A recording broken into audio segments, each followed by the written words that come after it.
we got Mary Romani here, who is the founder and CEO of Moon Projects. And Mary, first off, congrats for launching Moon Projects. Welcome to Thank the you. podcast. Thank you so much for having me. Yeah, definitely. It would be good to hear what, for the folks that are less familiar, what Moon Projects is and what inspired you to start it, because it feels like it's such a timely type of company for everything that's happening right now in music and entertainment. Yeah, the timing is good. I'm not mad at that. That's definitely accurate. I've worked in music my entire career for a little over 20 years. I'm from LA and I've always worked in the music industry in different verticals, from working at record labels to management companies to managing artists myself. And I've learned different, experiences and have added to my toolkit throughout the years and have been in the tech space for the past 7 years. And of course, was at TikTok. And I know that we're going to get into all that, but it was an incredible, wild ride. And as I'm settling into my bones and into my career, my work, I just realized I felt like I was hitting a lot of red tape and a lot of boundaries and walls with a lot of organizations and startups. And I was frustrated and I wanted to do something on my own and have my own thing. And I think many people in the entertainment industry always go above and beyond. They're always chatting with artists and peers, giving advice and networking and hanging out. And I'm like, why don't I build a business out of this? And so I decided to launch Moon Projects. Moon is my son's middle name. So that's where the inspiration of the name came from. But I've always been so close working with artists and music. And so it really made sense to have something that was officialized, where I could be a useful tool to hopefully my colleagues in the industry. Um, one part is a record label, which is so exciting. That was a dream come true for me. And I also do consulting for manager companies or record labels or even creative agencies. I also do creative campaigns when brands or labels want to run a campaign in a short form platform. They'll reach out to me and we'll discuss different approaches. Mm. That makes sense because I'm sure given your time at TikTok, you have so much domain expertise that is so relevant. And I bet unique that a lot of people just don't have. It actually reminds me of a essay that I'd written the beginning of this year is about TikTok and how TikTok stars can do more in the industry. And I actually quoted a quote that you had in Oh there. And I gosh. remember one of the things I mentioned in there, I was like, I think the next step here is we need record labels and we need some type of focus on people that understand TikTok specifically. And then a few months later, you launched Moon Projects, and I'm like, Hi. oh, this is exactly what we're talking about. That's awesome. I mean, yeah, I mean, I was there, and I was, it's in all the bios. I was the first hire for music in North America, but it was incredible. I was there very early in fall of 2018, and no one, I don't think, knew what it was going to become. Of course, we had hoped that it would be, but I don't think we ever realized like how big it actually would get. But it was such an incredible learning process for me. I felt like I knew my side of the industry. I knew artists, I knew music, I knew discovery, but there's a lot of things I did not know about the tech space, about user growth, about product, about metadata integration, and how they all go hand in hand.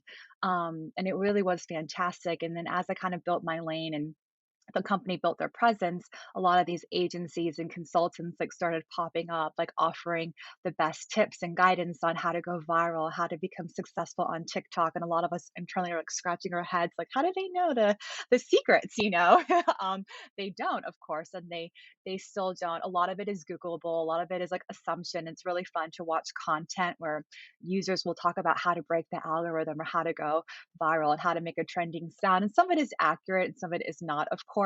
But I love to take my knowledge and what I've learned and share that I can share to others and take those meetings and help empower other people. But I don't think there has been another employee from TikTok that started their own independent thing. So I'm excited to be the first one and be a resource to hopefully many. That's exciting. And Thanks. I hear you on the piece specifically about people that are launching their own how to do this, how to do that. And Yeah. like you mentioned, some of it probably applies, some of it doesn't. I'm Right. curious, what are some of those common things that you Oh my hear some of gosh. these outlets saying that you're just like, what are they talking about? What are they talking about? I mean, still, people still pitch lip sync and dance. I'm like, are you serious? Like, yes, we see lots of dance in the app. Of course, it's fun. It's something very silly to do. It's low lift, but if you maybe they're new adapters perhaps, but the app has evolved and grown so much from when the company had acquired Musically, where it was really predominantly a very young demo and pretty much all lip sync and fast motion and dance. And the team, including myself, we worked so hard in diversifying the content and really being mindful of editorial tent poles and hashtags and creators and onboarding to making sure there's something for everyone of all ages and all interests. And so when you have these agencies, talking to big brands or big artists or big public figures and pitching a challenge or a contest or a lip sync or a dance, it's kind of cringy. We've gone above that and beyond that. But I think for some, it's just a numbers game. There are so many users now that if you are semi strategic, you can have a successful campaign in terms of numbers. But what does that actually really mean? And so I have more thorough conversations on breaking that down, and speaking with clients, like, are you looking for virality for 2 weeks, or do you want to sustain your presence and be part of this community and ecosystem? So as you continue to release products or songs, you always maintain that connection. It won't be such a battle to get noticed and to get seen. Mm. I feel like that last piece is key because so much of what can happen on the platform can be so ephemeral or so quick. Like you have that moment, and then what happens after that? How do you Yeah. maintain? And Yeah. I feel like that because I think you've talked about this before. That's probably a thing you probably have to repeat to clients often because I think they want that big bang or that big splash moment, and that's Yes. not how it works. No, I get asked consistently, like, how do we maintain the virality? How do we keep it going? And it's challenging because the ecosystem, to your point, it moves so quickly. It really is like it mirrors and it's parallel to what happens in the real world outside of our phones, like in pop culture. So if there is a big news story, like right now, in my feed at least, it's all about Gabby, or it was all about Britney Spears or the Met Gala Awards. And that's peppered in, of course, like with fun content and then food, beauty, fashion, dance, and other verticals as well. But it does shift and evolve pretty quickly. And so if you are experiencing virality within these moments, you have a really short window. So what are you supposed to do? Always lean into the community, repost content, share content on your outside socials, always tag the creators that are making content against your music or, celebrating you, spread the love and be thankful, and just lean in that short window. But hopefully, it will happen again because you are a part of that, which is why I sort of do preach maintain consistency. So when you do experience a viral moment, you know exactly what to do to catapult upon it. There's so many artists specifically, actually, will have like a trending moment. Maybe they're not onboarded. They'll wait like a month and post and they'll wonder, well, why didn't it go viral? Like, why didn't my song start trending again? I'm like, we have moved on. There it moves so quick. So just stay on there, stay engaged, and hopefully you'll have another one down the line. Mm. That makes sense, especially just given the way the platform is. I think so, but you'd be Let's surprised. It's funny because I feel like TikTok had put out that report last year about the artists that were at the top, and so many of them are hip hop artists Mm. specifically. I think Meg The Stallion was one of the top ones they had Oh, last year, savage. 24K Golden, yep. Yeah, What 24K. are some of the unique things that you think they were doing that made them stay there and have some consistent success? Wait, that's a great question. 24K Golden, he was actually really leaned in and engaged like very early. I think year one, he was leaned in. Little Nas X was not. There was an artist named Lucian who was Megan. We onboarded her, I think, South by Southwest of 2019. We went to Austin and she performed at Fader Fort. Um, it was her. I remember Backpack Kid. We onboarded him. He's the one that does the floss dance. And she was like at that point where she was pivoting, into something that was going to be, of course, like a household name. And then her song started trending, even Doja Cat, same situation. And the artist didn't really come on board until maybe a year later. Little Nas X was the same, so was Lizzo, many, many artists. But I think users really resonated with their sound, with the beat, the lyrics, how it was just real and how they felt. And they resonated with it. And there really wasn't anything quite like that as well. So it was really celebrated. There are definitely some artists that TikTok just loves the community. Doja is definitely on that list. I think she's had like 7 or 9 trending songs. It's insane. Um, Drake, Kanye, Taylor, Billy, they're the classic tier ones, even Post. But they're not like these massive upticks outside of Megan and Doja. They're kind of like sustain themselves, and you'll find like your artists once in a while that will sort of break and have their moments. They all get signed. They have, they become successful and get a label deal, and then like what happens to them, so I feel like a lot of emerging artists could actually learn from like the Megans and the Doja, and making sure that they're thinking outside of the platforms and how to really build a career for themselves. I'm not sure if I answered your question. Sorry, I Mm. might have rambled. No, no, that was good. And it might be good to talk about that emerging artist piece a bit more because I think so much of the attention people see what Meg or what Drake have done with their challenges, but with so many of the emerging artists, everyone is now hearing, okay, you have to be on TikTok, you have to have some type of presence there. And what are 100%. some of the things that you've seen those emerging artists do differently? If, maybe it is to follow what they've seen the superstars do, but is there anything different you need to do if you are trying to, just get your name out there? Yeah, great question. I actually feel like with TikTok, especially in the first couple years, it was generally, in my opinion, onboarded were emerging artists, and I don't know if that was not to stereotype because of their age, and perhaps they were younger artists. And so social media is no big deal. They're used to it, they grew up with it. And a lot of them naturally integrated. We're leaning in, we're using TikTok, we're using Snap and Instagram just because they're young and they use social media like a part of their lives.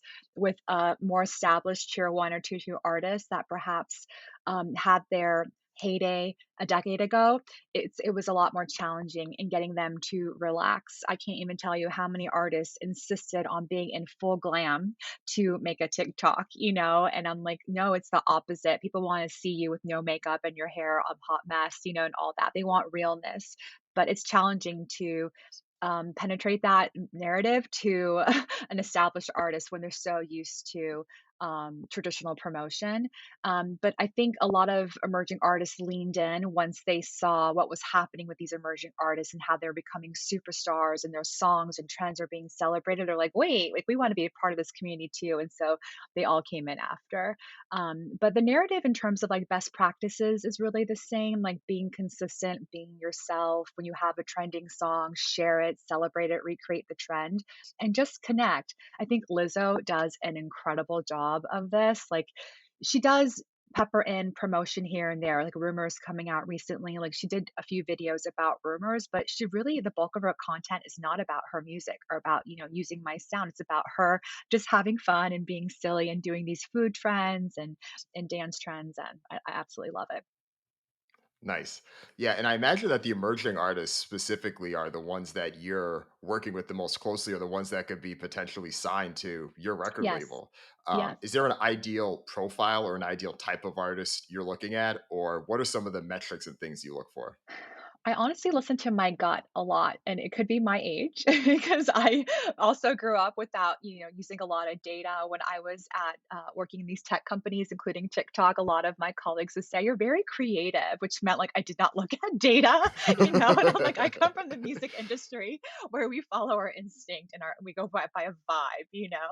Um, but I swipe up, of course, and I'm not there anymore. So I actually don't have access to data. And I really do follow my instinct. And I'm not personally looking for the artist that's having this virality moment with a 15-second beat that they maybe sampled or remixed or mashed up. Like, I'm happy for them and good for you. But what makes me stop when I'm scrolling is their voice stood out, or the way that they rapped, or their style, or their confidence in their skin, or the way that they played guitar or piano.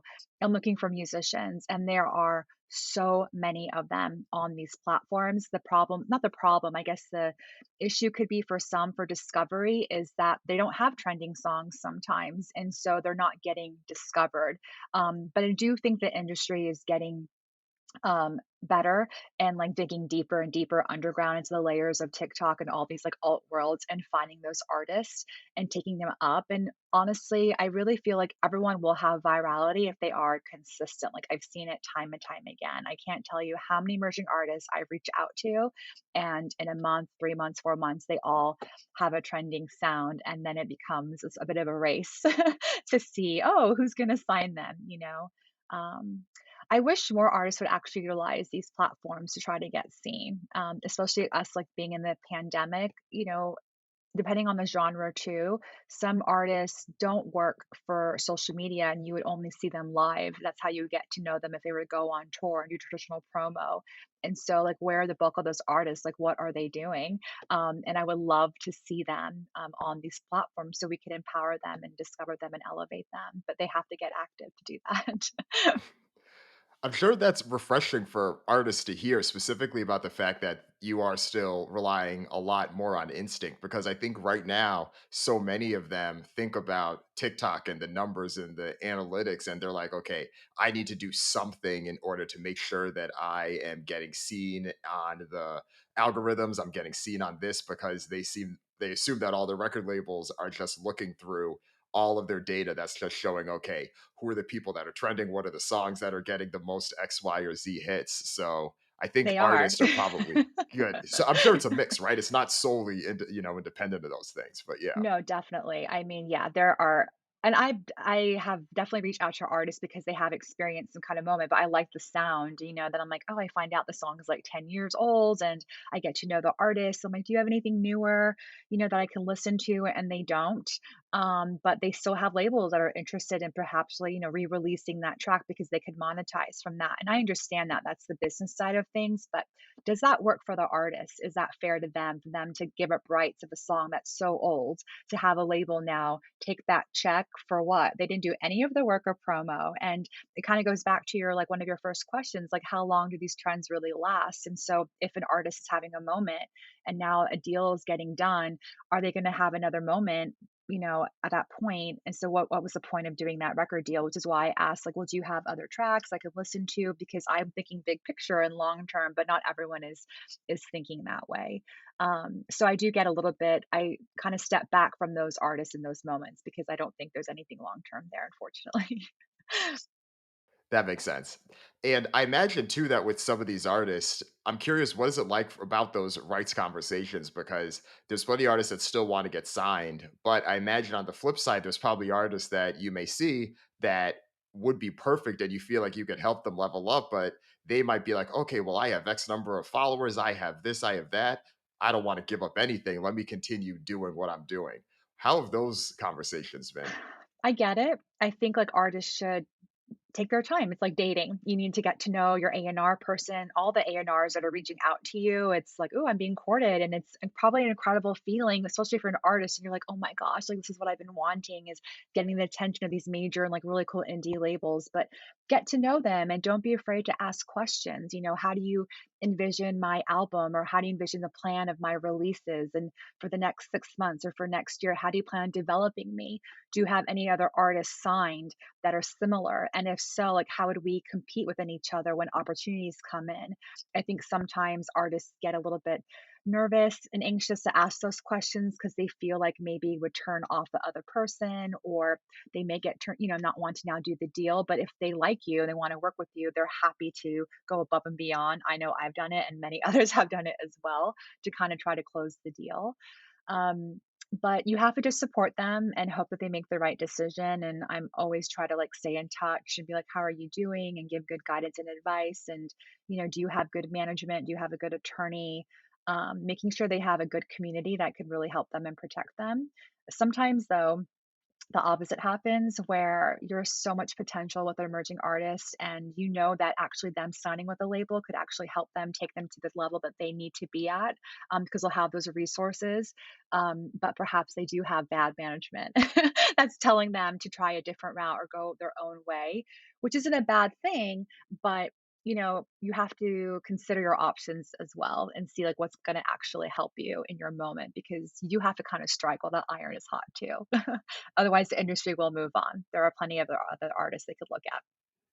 Definitely. Yeah, I think that's the nuance of it that does get missing. Like these decisions are always a trade-off one way or another, but they're also quite timely too. And there's just so much information out there that could reinforce whatever feeling you have and there's so many people out there too. So, I imagine Definitely. that that's, plenty of opportunity and good opportunity as well to reinforce things, but yeah, there's just so much of it out there too. So much. Yeah, it's too much. And I constantly wonder like which artists are going to sustain from social media into the real world. Now with like the world slowly opening back up, and I think a lot of us are really nervous about it. Like I don't know about you, but I'm waiting to be told like, oh, we're shut down again.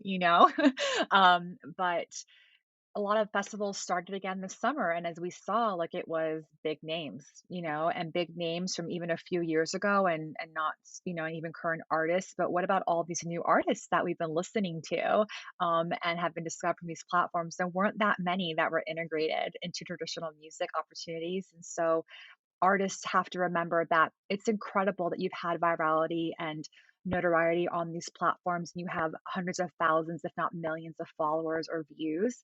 But how do you then integrate that outside of these platforms and sustain a business out of it so you can go on the road, so you can sell music and merch and have an audience there? Don't just think only about short form either. Right. Yeah. And with your label specifically, Mood Projects also has a partnership with Republic Records. It would be Yeah, good it's a to hear, JV. yeah, how did that start and how has that partnership been going? It's been going really great. Monty and Avery Lippman, who own Republic, have been fantastic. And Wendy Goldstein, she's the president. Like, she is a boss. She's amazing. And she's an incredible mentor. And she did the Ariana record and the weekend. And she signed the Roots many years ago. Like, she's an incredible woman in the industry. They've been so supportive and so creative. They understand that I want to develop artists that I am fond of left of center and sort of diamonds in the roughs, and that I want to be able to be selective on who I bring into the organization. And I think they respect that and are really open to it. And they also know that I'm looking at social media as part of my decision making and who I do bring into the repertoire with Moon and with Republic, because it is a joint venture. It's 50-50. It's not that I want someone that is an influencer or post 5 times a day, but I want to make sure that I'm working with an artist that understands the power of platforms and being present on socials, because it is really one of the strongest ways of promotion. Um, but Republic is a pop powerhouse. They're a machine. Of course, they're part of Universal. I've worked with Universal a few times in my career, and I love the organization, and everyone from Lucian to people that help me with A&R admin, like, they've all been really fantastic. It's been really great. So, yeah, I'm excited. Yeah, and I imagine that working with them too, it also just helps from, as you mentioned, they are a pop powerhouse. So anyone that's signed into you, not only do they know they have your expertise, but they also have the confidence that, okay, yeah, if this thing blows up, we're with the same place that has Ariana, The 100%. Weeknd, Drake, Taylor, etc. 100%. And I've learned in my meetings, because I've had meetings with artists with, Monty and Avery and Wendy. And I'm even learning about some of the legacy acts that they represent and some of their workings too. And so an artist or their team are asking questions, it's knowledgeable for me as well to what they're going to say. And I didn't know that they were with Taylor from album one or with Abel since album one. And they really did develop those artists. So they are looking for a long term success. And of course, they have like Noah Kahn and Conan Gray, and they signed Claire Rosencrantz, and they signed Sarah Coltrane from TikTok, and they recognize really good music and opportunities. But I think there are some labels that have signed anything that's moved. There are some labels that have been a lot more selective, but Republic, in my opinion, has done a really great job. But yes, it makes me very happy knowing that the same people will be helping me with marketing and PR and digital and so forth. And I've worked with them outside of my JV at TikTok and other companies, and they've all been really fantastic. So I'm excited. Nice. Yeah, that makes a lot of sense. Well, it's good. I mean, I feel like the label has the partnerships, you have all the right elements. And I'm curious. I mean, I feel like between this and you still have, a full-time job as well. How do you balance it all in terms of everything for Moon Projects? It's hard. I have coffee, lots of coffee. You know, I got asked this question, similar question yesterday in an amazing panel that I did for women in music. It was so fun, and I have been in the industry for a long time, and I've always felt it. I've always been drawn to music. I started off as an intern when I was in college, and I worked as a barista. And when I finally got like an entry level job at a record label, it pays nothing. You don't get paid well for a long, long time, unfortunately, in this industry. And I was taking care of myself, and so I've always had 2 or 3 jobs while I've had a full time job, and while I was going out to shows and helping artists. And so I think I'm used to juggling chaos and crazy hours, but definitely TikTok exhausted me. That was really, really intense. was a little bit challenging working for an international company and kind of being available all day and all night and having that boom. And so after, I was like, okay, I need to slow it down and relax. And I do have a family. And so, that work life balance is so important, especially too if you're creative. Like you need some time to turn off. But I'm making some moves, so hopefully very, very soon, Moon is gonna be 100% full time. And I am having conversations with larger companies and platforms, but I'm trying to pivot those into, I appreciate you wanting me to come on board full time and help you, but perhaps I can come on board as a consultant because I really do believe in like what I've built and I'm creating. Um, and I sort of like where I'm at right now, where I get to pick and choose who I say yes to, and I get to decide the pace of my growth, and not let outside pressures make me feel like I have to work 24/7 or to say yes to every client. Like I get to decide what's best for me and my company. So that's been really fun. Mm. I could definitely relate to that piece. And I'm sure it's Yeah. also reassuring too when it's like, okay, the people want you to come on full time or they want you to do this type of project. It's like, okay, that means that there's clearly enough here to have the Yeah. momentum to keep doing it. So that's good. Yeah, That's yeah, I good to always feel hear. like I put on my green apron and be like, "What can I get you today? Would you like an iced latte?" And there's no shame in that. I did it for years, but like it's definitely Right. imposter syndrome is still very much in my head. And it's good. It's good to be humble because this industry is definitely not stable and anything can happen like that. Platforms shut down, record labels close, they drop artists. Things happen in life. And that's sort of what got me to go into tech. I wanted to empower myself outside of the record label system. I was doing it for about like 17 years at that point and felt like I hit all that I could know, but I didn't know anything about really internet culture, like DSPs or platforms. And Mm. so I dove in for like 6, 7 years and learned about that world. But yeah, it's a crazy industry. Yeah. Yeah. The other thing too that's always stuck out to me about this industry is you having moon projects, as you said right now, soon will become full time. But the concept of people having things that they're doing either on the side or in addition to their full time job, much more common in music than at least other A industries lot of I've seen, hustlers. whether it's people managing artists on the side or they still have this thing that they have It's doing. There's true. this hustle mentality. Yeah. And even in like, let's say tech for something, like the concept of side hustles or people having startups on the side, a lot of that's there, but it isn't to the same prevalence or frequency that I think I see it happening in That's so music. true. That's a really great call out. I wonder why that is. I don't know if a part of it is the low salaries that people are making in the music industry, so they need to have other means of income coming in. But I think also like people have a passion for what they're doing and they want to make it, and you can't get mad at that. Like, that's incredible, but just do it the right way and give good advice, so you're not leading people to fire. But yeah, you're absolutely right. That is really interesting. And in tech, it's not so much to your point. Like, as I've been having conversations, even after TikTok, I was hit up by a few people. And even while I was there, especially during the political craziness, every time annoying Trump would open his mouth about TikTok, my phone would ring. Like, "Do you Mm, have a job? Like, we got you," I'm like, "I'm good, I'm still here."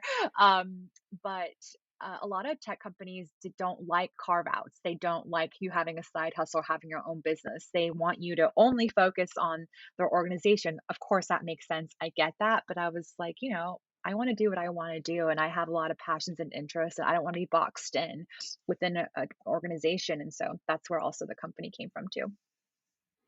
that makes sense. Yeah, I think it's two things. One, the low salary, unfortunately, could be part of it, just given the way things are in this industry.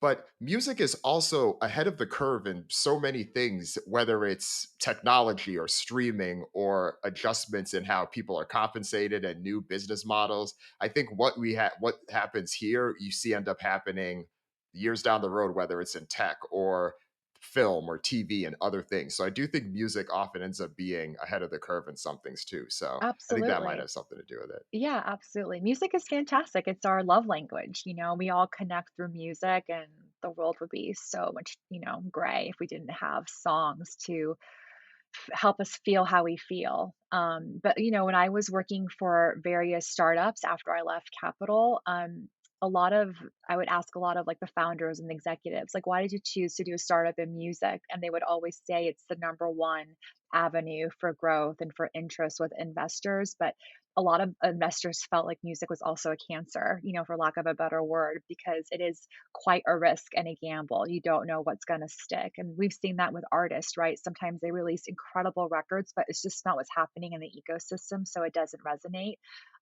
So it is a bit of a gamble as well. But yeah, I don't think it's going to go anywhere.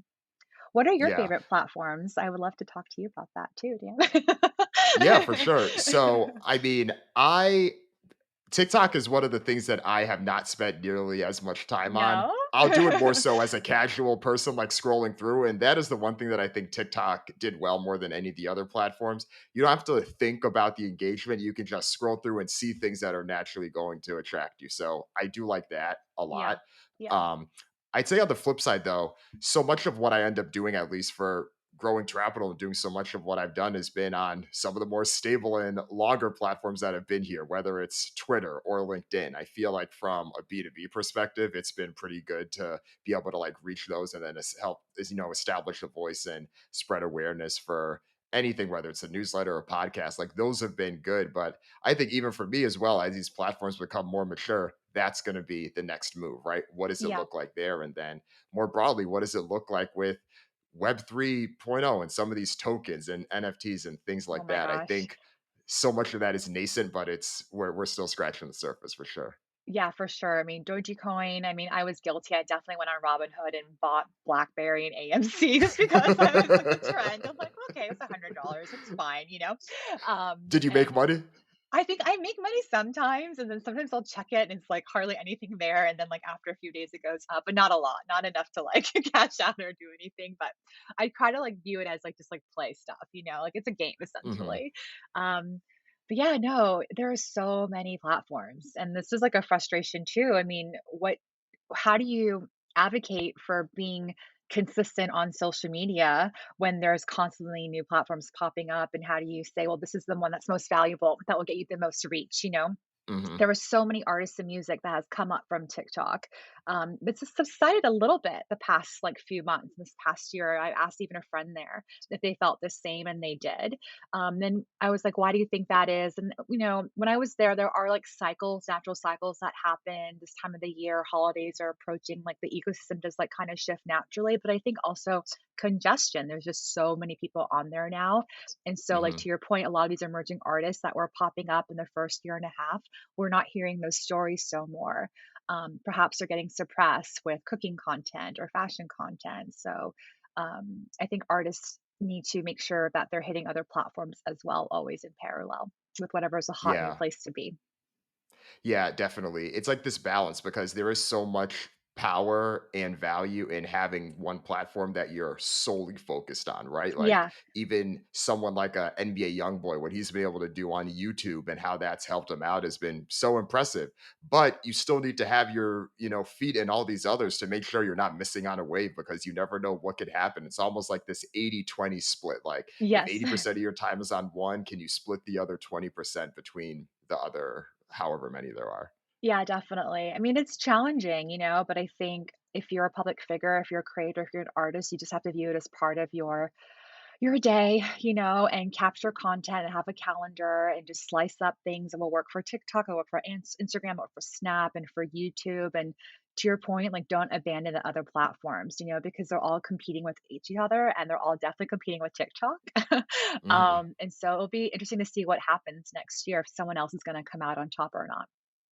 Definitely. Yeah. What are your thoughts on gaming collabs? Because I feel like that's a Ooh. whole another space that we've just been starting to I break open. know, Roblox, right? Like, my son, he's 7, he's obsessed with Roblox.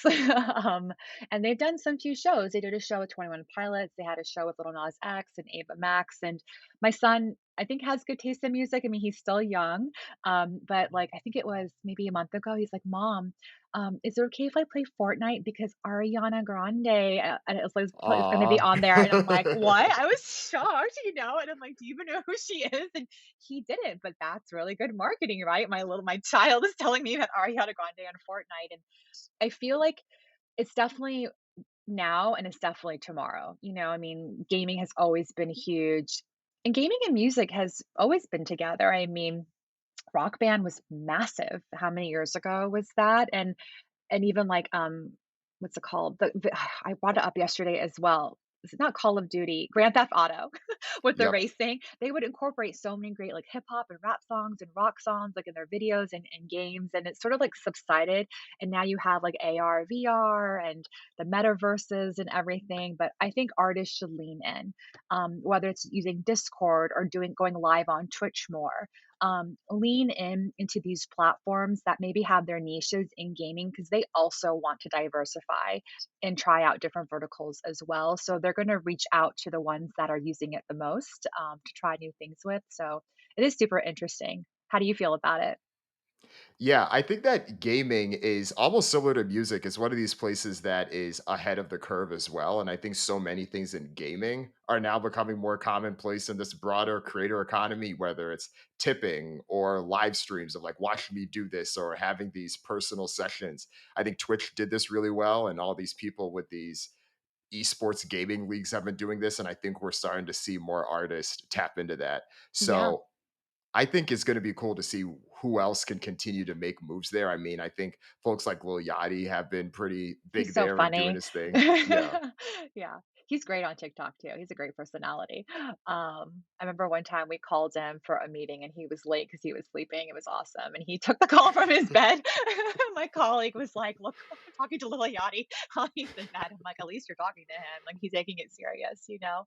But yeah, but some artists are like, "Well, I'm not a gamer. Like, isn't Twitch only about gaming?" It's like, yeah, sure, we could assume that, but so you don't want to be in front of a new audience that like may also like music, even though they like to game and like they can get to know you. And there's no negative, in my opinion. I think it's about like just coming up with that schedule and giving love and going live on different platforms consistently, and then seeing like what sticks, and then you can focus a bit more on that one over some time. The gaming's not going anywhere. Um, they have a lot of budget. So I think Oh, yeah. artists need to get on board. Yeah. Oh, yeah.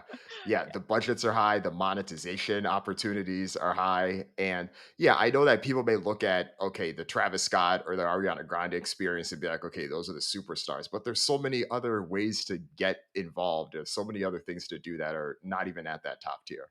100%. I think like this is where artists should get creative, like Animal Crossing, it was so big right during the pandemic. And it's like, why couldn't an artist maybe make a song for a part in Animal Crossing and then use the green screen effect and just do something fun that way? And I think I always try to give that advice to artists. It's like with the Met Gala, there was a really great group called Truesdale. They have incredible harmonies with their voices. And I'm like, why don't you sing like reactions to people's outfit choices and things like that, and you just have to use your tool and have fun with it in these platforms, not take it too seriously, because I don't really feel like people are going to most of these social media platforms to discover music. They're just going to be entertained. They're going to listen to music still on Spotify and Apple and Tidal and so forth.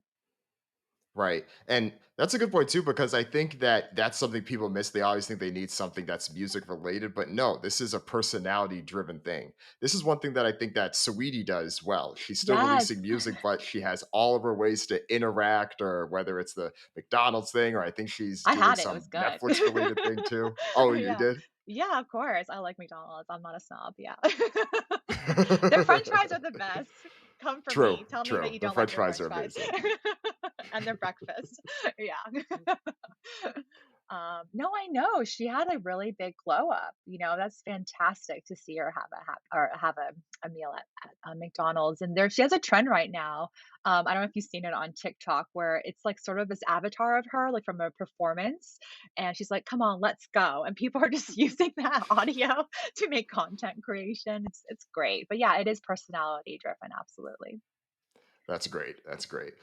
One of the questions I do have for you about TikTok specifically, because it's something that I've heard people say, they feel like in this era with social media and how people can essentially generate and figure out how to work the system, some people do feel like fame and talent specifically are kind of diverging in a way that they were synonymous before social media blew up. And maybe it's a stretch to say that they were synonymous, but it's something that I've thought about a lot because I do think that, okay, they're picturing this world where people could do all the right tools and things to generate awareness or get a buzz without actually having talent versus the people that are working and doing their thing but aren't as invested in all of the tactics or the things they need to do, they might be these diamonds in the rough.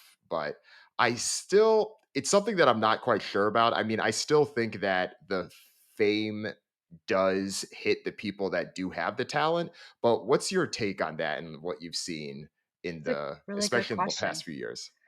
Yeah, I mean, I always say, like, I hope these creators specifically are saving their money, you know? Did you see any of the content of like when TikTok almost got shut down and how they were taking these creators like Charlie and Dixie and Noah and having them Yep, work like yep. at McDonald's and stuff like that I and remember doing the that. it was so funny. It was so funny.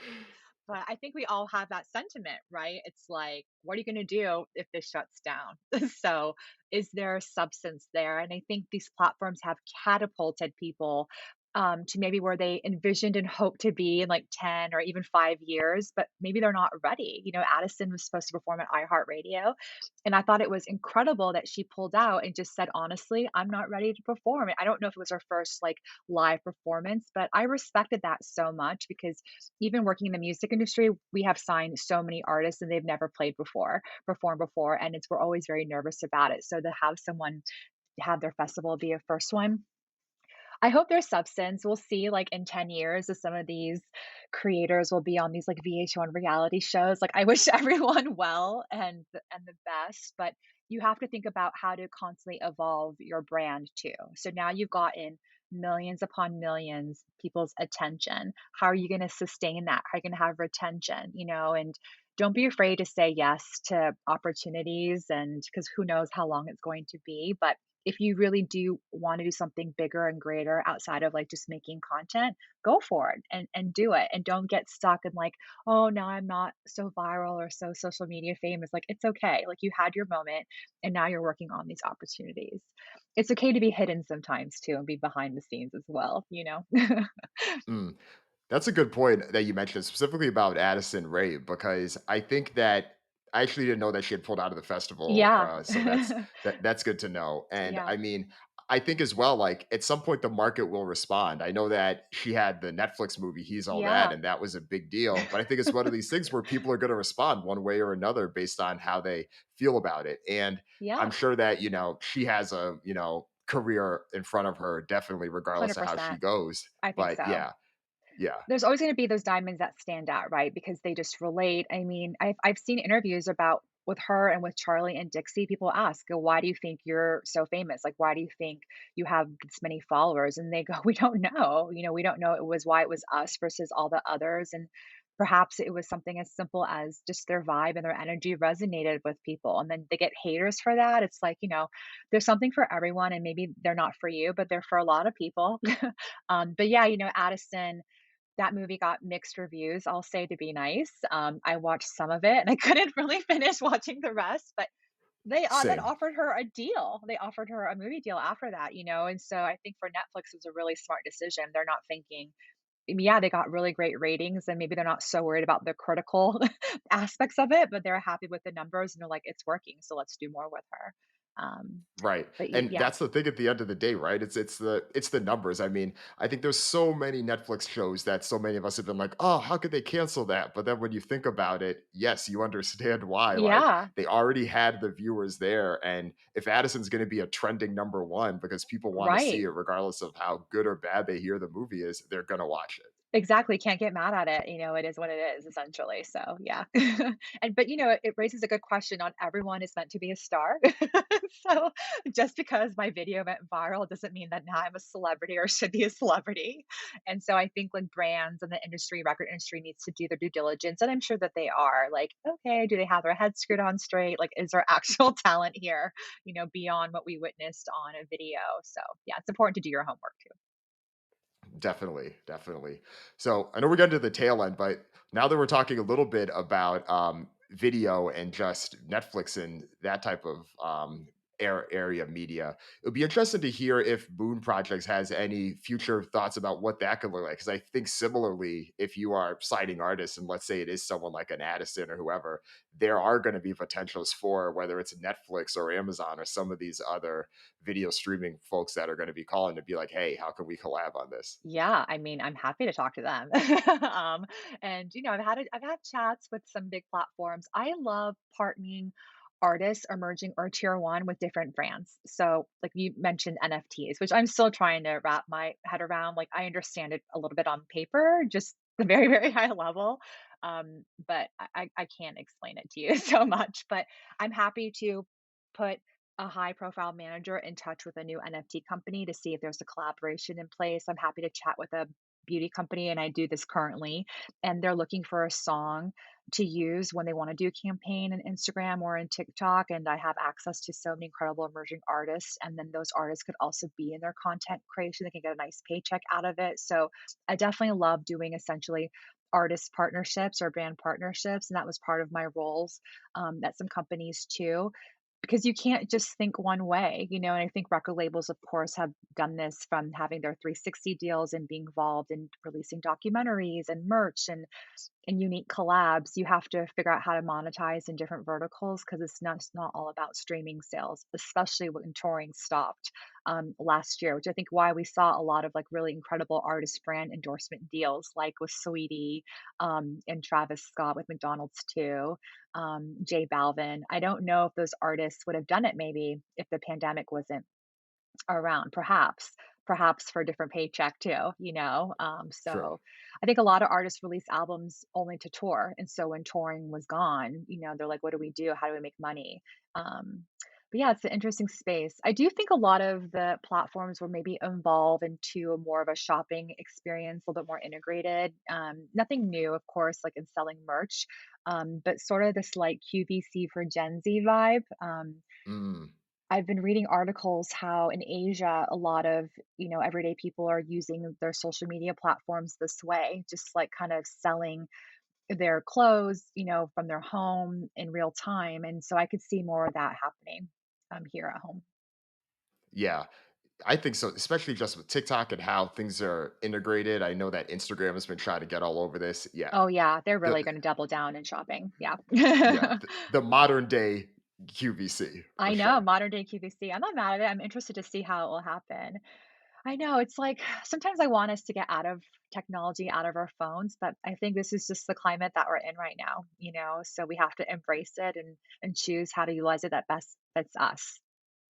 Yeah, Yeah. definitely. And I Yeah. mean, given what you're doing, you're in a good position to be able to keep doing that and making that a Thank reality. you. Thank you so much. Yeah. I'm always kind of pleasantly surprised how there's still a lot of education that needs to be had about these platforms, especially with legacy brands. Um, I don't know if a lot of them just hire agencies and hope that they're helping them with their social strategy and like what their presence should look and feel like. But I get these questions a lot. Like, I'm a brand. What should my content look like in my account? And how do I maintain consistency and how do I have presence? So I don't know how long that narrative will be important to them, but I'm happy to be that person now and do the Yeah. most. Yeah, Yeah, and I'm sure they'll keep calling. I mean, I the hope need so. for this info the need for these insights will not be going away Thanks, anytime Dan. soon. I appreciate that. Definitely. Thank you. Yeah. Well, Mary, thanks again for coming Oh, on. my This is a pleasure. I pleasure. had I had so much fun. Thank you so much for having me. You're fantastic. Thank you for being such an advocate for what all do. I appreciate it. Yeah, definitely. No, thank you. Thank you. Yeah, This is yeah. great. It was good chatting with you.